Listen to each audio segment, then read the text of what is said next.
Welcome to the Encore Audio Archives YouTube channel. I'm Taper Dave, and this is my channel. I've uploaded hundreds of talks here that I've recorded at meetings in West LA, and I've also recorded conventions starting in 2013. I've got a bunch of those up. And Walt and Mary Murray, the original owners of Encore Audio Archives, started the company in the 80s, and Walt recorded Joe and Charlie's and a bunch of stuff down in Vista, California. My sobriety date is June 20th of 1994.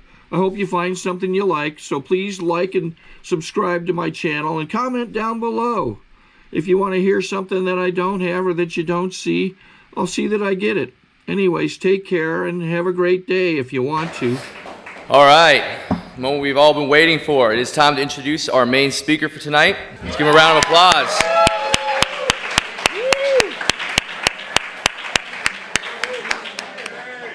Hi, I'm Tony. I'm an alcoholic. Well, thank Jeff for asking me to come down tonight. I haven't been to Rodeo in about 10 years, I think. Something like that. Nice? My agent. Tough room.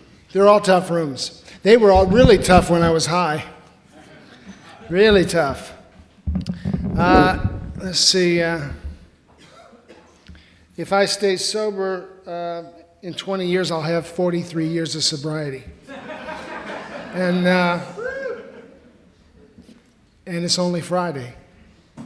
It's actually only Friday night. I crawled into Alcoholics Anonymous 23 and a half years ago. And I actually literally crawled in.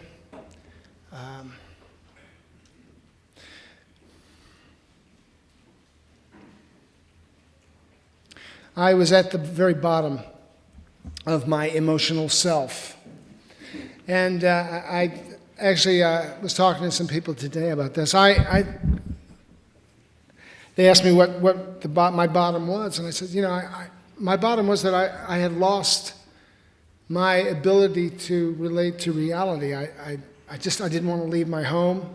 I was embarrassed about who I was. I was too shameful to really jumpstart anything, I couldn't get anything together except going to the man's house, I could somehow get that together still, but even that was waning. And what happened was it just stopped working, which really pissed me off. It really annoyed me that my best friend, cocaine and heroin, had stopped working for me. And I didn't understand how that could be. I kept shoveling more in and smoking more, and it wouldn't work. I wouldn't take away my feelings. It wouldn't take away reality. And I didn't particularly want to commit suicide. I mean, you wouldn't know that with the way I treated myself for some 20-some years.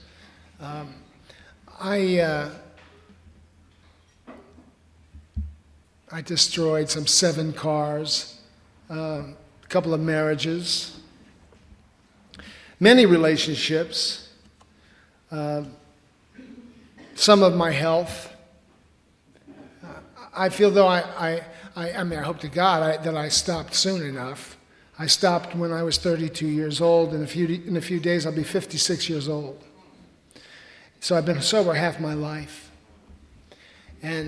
And I'm the kind of addict that when in a recording studio and I'm chopping up cocaine with a Cavassier glass and it breaks, I did it anyway. Because I got the big pieces out.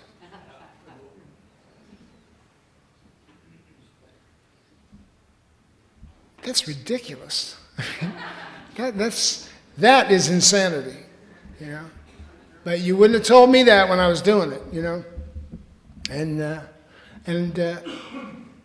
I mean, you look at me clothed here. You don't see the car accidents. You don't see the job loss. You don't see the, breakups of a relationship. You don't see the self-hatred, but it is there. I am an alcoholic. I'm a drug addict. Not using and drinking is really easy. Living is a real mother sometimes, you know? I don't know how to do that. That's why I come to meetings every day. I've paid over $8,000 for my big book so far. $1 at a time. Yeah, I worked out, that's what's great about calculators, you know? They can tell you all kinds of stuff. I had some 300,000 drinks in my career. Some 250,000 cigarettes, which I stopped smoking about 14 years ago. And, you know, the list goes on ad infinitum, you know. It's why we do these things, it really doesn't matter. It doesn't matter who's right or wrong, and it really only matters who's left. You know? And you see, this room is filled with, how many people in here? 200 people? I mean, I know a number of people in here, but I mean, I've seen rooms like this for the last 23 and a half years filled like this. And I don't know everybody, you know. I mean, this is a way station to someplace. It can be a way station to life, or it can be a way station to a grave. It's really up to you. There's really a very simple plan to do. I mean, it's 12 steps. It doesn't get any more basic than that, really. All I can do is give you words up here based on my experience. But I hate burying people. I've buried 12 people since I've been here. If new guys get a dark suit, you're going to be using it. Yeah. This is really not a club. You know, this isn't like a real hangout. And I'm glad that, you know, and I have a good time at meetings. I have a good time with people. And I've made some mistakes in the program. And I figure that a moving target's harder to hit. I got to keep moving forward at all times, you know. And I check in with my sponsor to make sure I'm still on the path. And he generally tells me, you're not really particularly on the path, but you can see it from where you are. So why don't you just get back on it, and how about, you know, doing some more writing and, you know, I mean, you can have too many years and not enough days here. You know, too many days and not enough moments. And I know, you know, I mean, I know the loneliness that is ingrained in an alcoholic. I know it. It's part of me. Loneliness is destiny's endeavor to lead man to himself. And and what I did years ago, I mean, it took me, I think, 5 or 8 years before I actually could deal with my loneliness. I had to accept it. I had to accept that this is fleeting. Everything is momentary. Everything's on loan to me. All my kids, my wife, my girlfriend, whoever. It's all on loan to me, you know? I mean, I'm with a woman now that I've been with almost 3 years. I'm very much in love with. She's got 19 years of sobriety. And she's an alcoholic. We have an alcoholic relationship. We both are in therapy. We both are in the program. I'm one that believes that therapy with the program is good, or the program with therapy. There are issues in Alcoholics Anonymous that are not dealt with. It cannot possibly be dealt with deep enough. This isn't about liquid and powder here.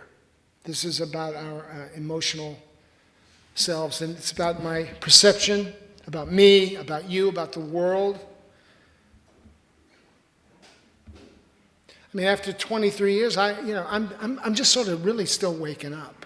You know, I'm really waking up to the fact that I can really be happy today, that it's my choice to be happy, that I don't have to use something to be happy, and yet I'm addicted to coffee. You know, there are things that I do to make myself feel better. And it's all right here. When the cocaine and heroin left in the I stopped doing those, and the alcohol, there were some other things that came in, you know, some like food, sex, coffee, driving fast. Yeah, so Joyce came with me to the meeting tonight with her hands over her eyes the whole way. I drive a 1999 Crown Vic cop car, and I love it. And so, you know, I started drinking. I was given a drink on my 13th birthday, and that was a long time ago. And it wasn't like, you know, oh, this has fixed my life, but I wanted more. I mean, it was like sparkling burgundy, some really shit drink. And I wanted more anyway, you know. It didn't matter about the taste. I liked the sensation that it gave me.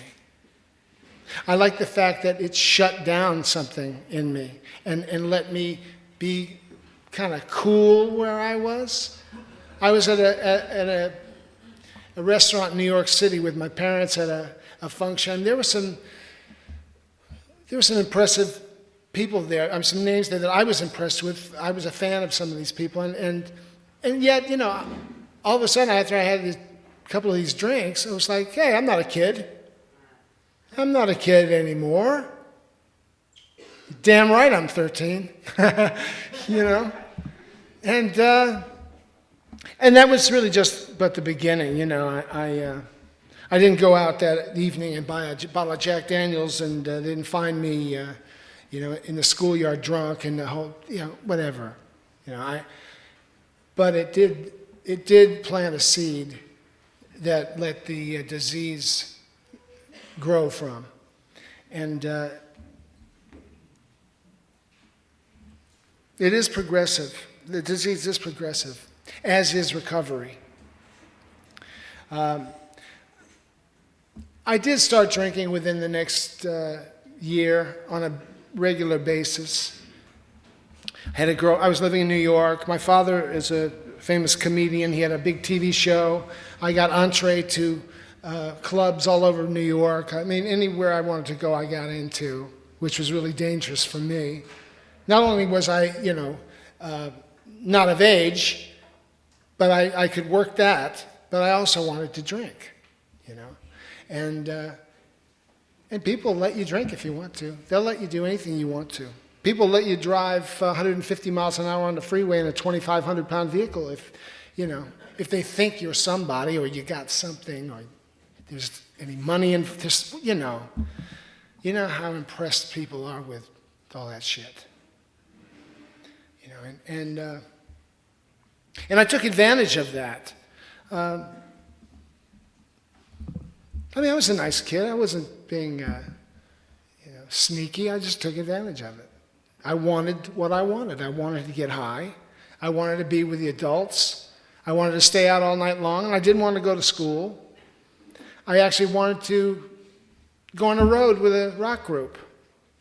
I had a group when I was 12 years old, you know, and but we weren't going on the road anywhere. None of us could drive yet, you know. But as soon as I could, I got out into the world on the road with different groups. I cut my first album when I was 16, 17 years old.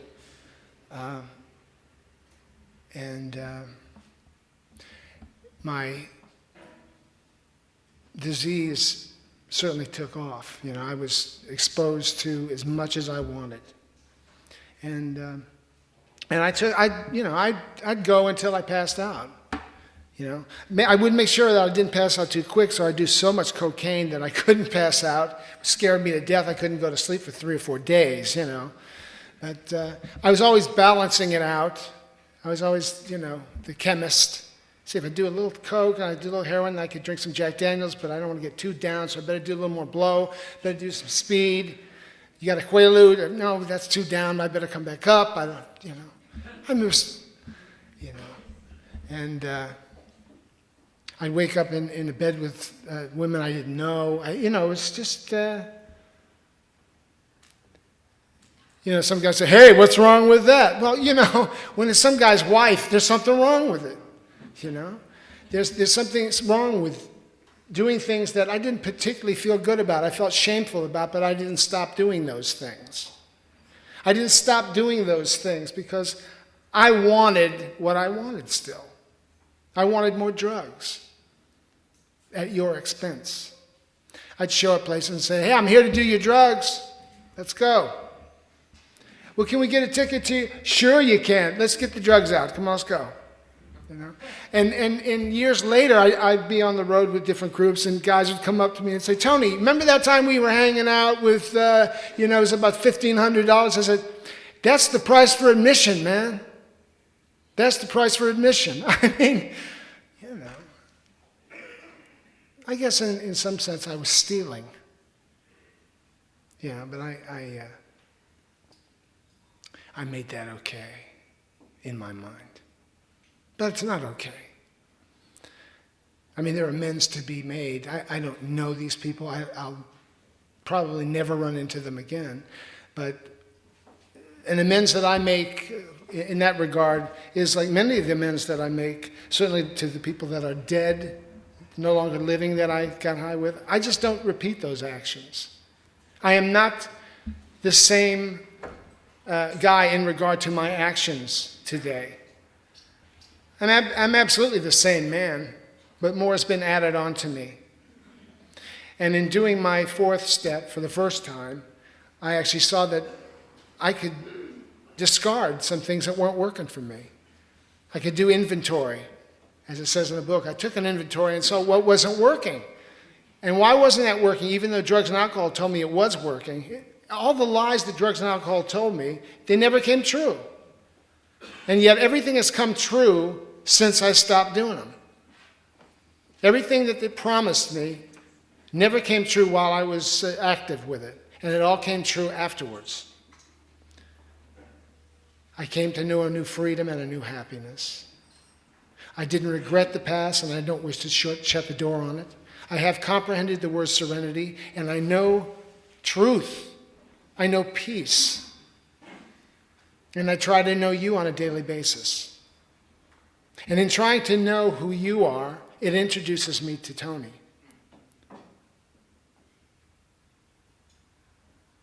You know, I may not be an expert on anything, you know, but I really want to know who I am before I die. I really want to be realized as a human being before I leave this planet. And I can only do that, you know, one day at a time and one night at a time. You know, it's really, really a gift to have been given this. And a guy named Perry Patacia was one of the first guys I saw at a meeting at Architects of Adversity on Robertson. I walked in, he said, look, you've been given a gift. Don't throw it back. You may never get it again. Sorry to interrupt your viewing. Taper Dave here. Just wanted to take a second to ask you to like and subscribe to my channel. Let me know if you like what you're listening. I've got some very good talks here, and this one's a great one. Just curious, do you think this is better than Zoom? Tell me what you think. And I thought, fuck you. What do you, please. It's with a gift. He's absolutely right, you know? I mean, he's absolutely right, you know. I mean, I'm not stupid. I'm not an ass. I'm not evil.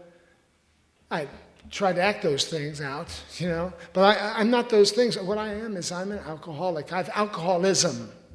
I'm chemically and bodily different than other people. I don't wish to be a normie. I don't wish to be anything else.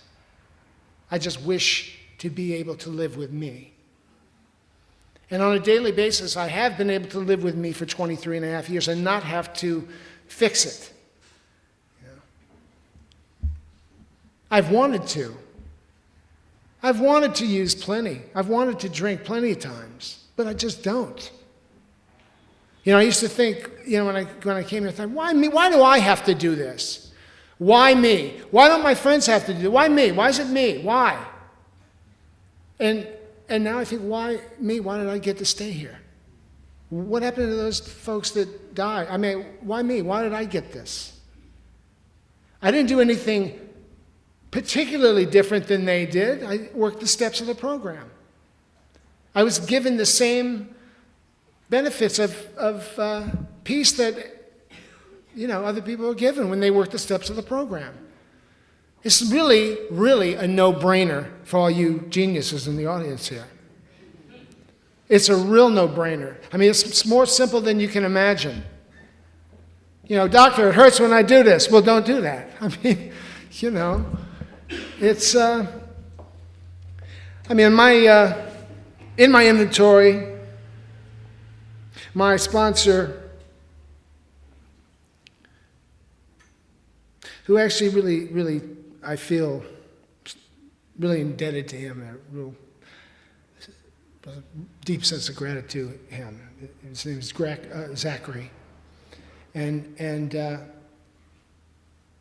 he came to my home and he put his arm around me and he said, "It's going to be cool, man. Everything's going to be fine. Don't sweat the small stuff. It's all small stuff. Let's go get something to eat."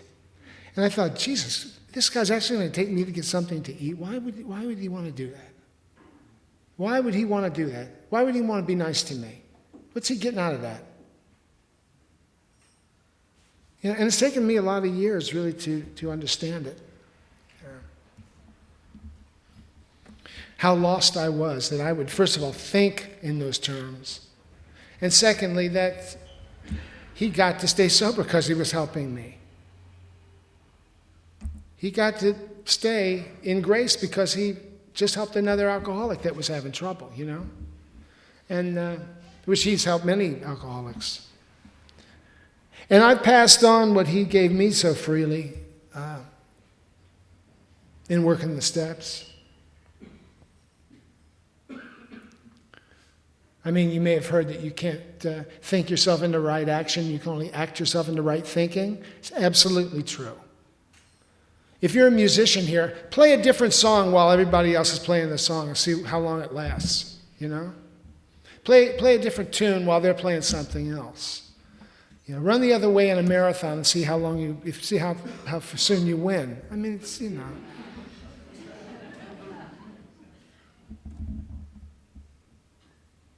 I called my wife on the phone. I said, "There's a lot of people going the wrong way on the freeway." She said, "No, I think you're going the wrong way on the freeway, honey." And I was going really the wrong way for a long time. So, I carried on this horse for a long time, years and years. And I succeeded in my career. In a craft that I love, music. I succeeded. I played and worked with some of the biggest people in the world. I was thrilled, Meanwhile, I'm on the microphone singing with these people, and my head's saying, you can't do this. What are you doing? You shouldn't be here. You can't do this. And I go, yes, I can. Come on, let's go. Let's go all over the world. Let's go. I mean, I proposed to my first wife in a toilet at a gig in Manchester, England. So literally. And, I went back to the hotel and took the ring out of the case in the lobby and said, let's go get married. She was the first one I met.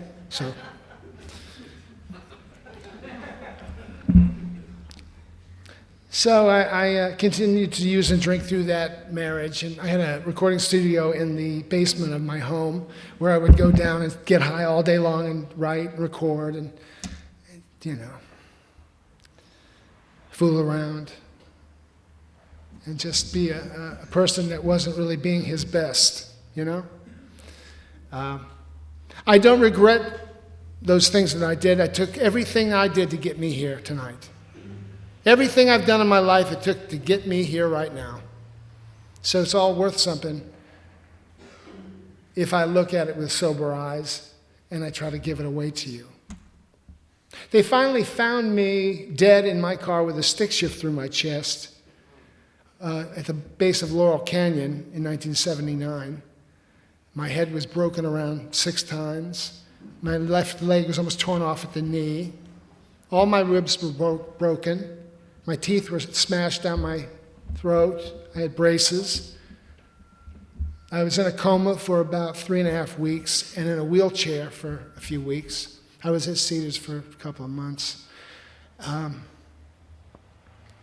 And I'm telling you about this accident. I mean, I was very hurt in this. But I wasn't hurt enough that 2 weeks out of the hospital, I didn't start snorting cocaine and drinking again. It didn't get my attention. There's something wrong with that? Think there's something wrong with that thinking? The family that I hurt doing this and all the friends that I had hurt. I had a 12-piece group with my brother that I tried to get together for like 10 years. We finally got it together, and after the first gig, I did this. I had this accident. I made this accident happen. There was no accident. I'm responsible for it. I was fucked up, I wasn't out there drinking, or drinking one drink and going out and trying to get to somewhere to have a business meeting. I was trying to look for cocaine all over town, to keep the high going. Keep the high going. I delivered my son and went out to look for cocaine right after I pulled him out. I didn't even stay with the mother. I went right out and looked for cocaine. Man, this feels great. I got to keep this going. There's something wrong with that thinking. Something unfortunate about that thinking. Something that I'm grateful that I don't have to be a part of that any longer. I don't have to take those actions tonight. I don't have to believe what I think. I don't have to do everything my head tells me. I used to have a thought. Hey, that's good. That's a good idea. Let's go for that. I don't have to do that now. I can run it by sober mind. I can run it by a sponsor. I can run it, my girl's sober 19 years. I run it by, I run it by. I run it through the sifter a bunch of times before I make a move, Yeah, what a pussy he is, huh? You bet. You bet. If I were to have a drink tonight, this building would burn down, The first flight I got on to go to New York, I was like 6 weeks sober or something. And I just happened to get on a flight with a convention of tire salesmen. They're, hey, go with the thing, and they're all juiced in it, And I'm sitting next to this couple, and they go, hey, Tony, how you doing? I'm cool, I'm all right. I was trying to, had blinders on, He says, come on, have a beer and the thing. I said, you don't want me to have a beer. He said, come on, really, have a, they got little bottles of Jack Daniels, have a little thing. I went, you really don't want me to have one of those. Oh, why? What's going to happen? I said, the plane's going to go down. Let's do it. And they were like, oh my God. I said, yeah, I'm allergic to it. I break out in jails and institutions and car accidents and plane crashes.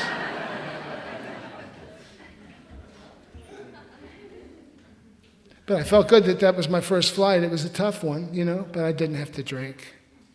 I just, I didn't drink. When I got to where I was going, though, I called my sponsor. I said, come on. How am I getting? He said, did you call central office in New York yet? I said, no. He said, well, I think you better be doing that rather than calling me. You are there. So I called central office. I found out where there was a meeting closest to where I was, and I went. And I've done that all over the world. In every country there is, I've done that. In every country I've gone to, there's been a room with somebody with their hand out to me saying, hey, Tone, welcome. Welcome. You want a cup of coffee? You want to sit down? You want to go get some dinner? What do you want to do? Oh, what are you doing in town? Oh, great, let's get together. I have friends everywhere. And, it's not, of course, I don't have a whole phone book full of friends that I'm calling all the time everywhere, but they're there. And I've been back to these places a number of times, and they're still sober. And I can tell you, this is such a gift as well, to look around this room, and there are people that I've known for over 20 years here. You don't really know how that feels, but you can know how it feels. You want to know about how it feels to come home. Stay sober. Really, stay sober. Be a part of the program. Be in the program. Give to it. What you take is what you bring to this. It's the greatest thing that ever happened to me. And I'm not going to throw it back tonight. You know, and I may very well die of this disease. I'm just another alcoholic, you know. I'm not above any, I'm not, you know, human is as high as I get, you know. That's as big as I get tonight. You know, it's a nice view from up here, I got to tell you. But human is as important as I get tonight. And that's how much power I have. You know, powerlessness is my dilemma. Nothing goes the way I think it should go. Nothing goes the way I think it should go. No one acts the way I think they should act. I'm such a great critic, man. It's, you know, should have hired me at the Hollywood Reporter. So, you know. I could direct everything, but I couldn't direct my own life. You know, I could direct everyone, but I couldn't direct me. I had to let go. I had to just put down the weapons. I put down the weapons, and it happened. You know. And my life has been very difficult in sobriety at times. I haven't had money to eat in sobriety. And I've had $500,000 in the bank in sobriety. It doesn't really matter. Those money comes, money goes, cars come, they go, marriages, girlfriends, boyfriends, they come and go, but your life comes but once. It comes but one time. I was very fortunate, I mean, beyond my understanding and reasoning of why I'm still alive with what happened to me. They told me I was going to die. I left the hospital, I was 80 pounds. I started having grand mal seizures when I started doing cocaine drinking again. A grand mal seizure is when you lose complete control of every muscle in your body and you go into convulsion. You know, I had 5 of them one night. They said, if you want to, you can die tonight if you keep this up, you know. And I said, no, I'm not going to do it anymore. That's it. I'm not doing it. My neurologist said to me, look, Tony, if you want to have 1 glass of wine with dinner, you know, that may be okay, but no recreational drugs. You can't fool around here with this. Oh, absolutely. I left the hospital and went right up and got half an ounce of cocaine. Do you think that's being in denial?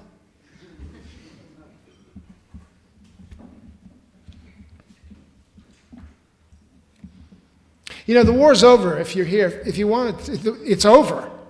You don't have to use again. You don't have to drink again. You don't have to do the stuff you did. You don't have to sell yourself, buy anything. You don't have to, you know, all that stuff that goes with it. Watch the news. You want to see alcoholism in action? Watch the news. But you don't have to be on the news doing it, you know? You don't have to be part of that any longer. I promise you it works for 23 and a half years. Thanks.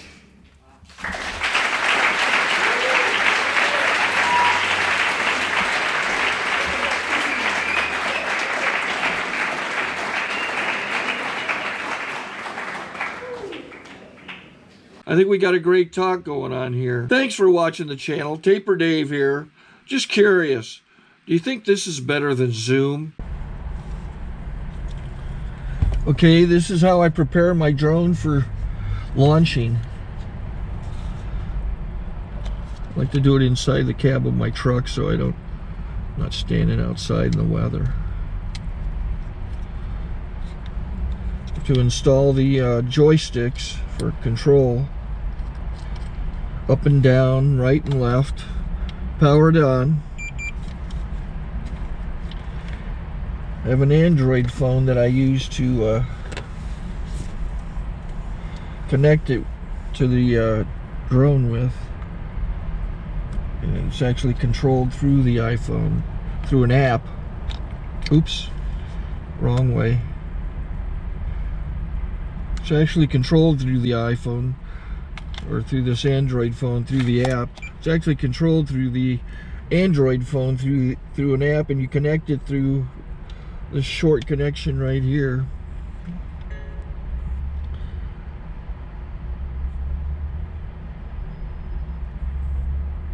Remote control connected. Remote control's connected. Pull out the drone.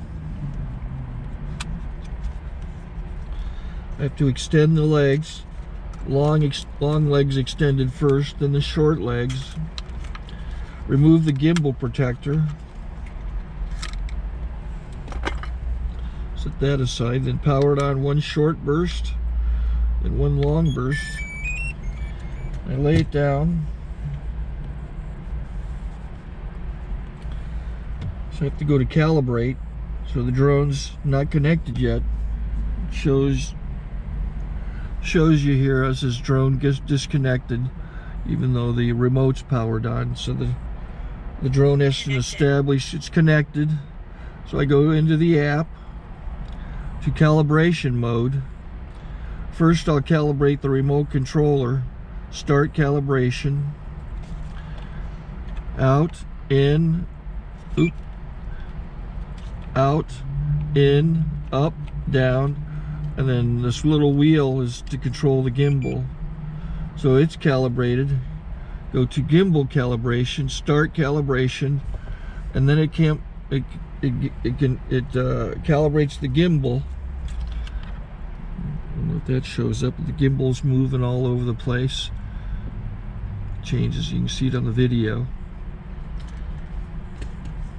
And I'm calibrated to take off. It's acquired 7 satellites at the moment. There are 26 satellites up in the sky, which it has to acquire before you can take off. So it's connected. It's got enough satellites. This is white. I can go to press this little arrow button, swipe right to take off, and it would start the motors if I slid this to the right. But I'll wait till I get outside. Don't want to do it inside.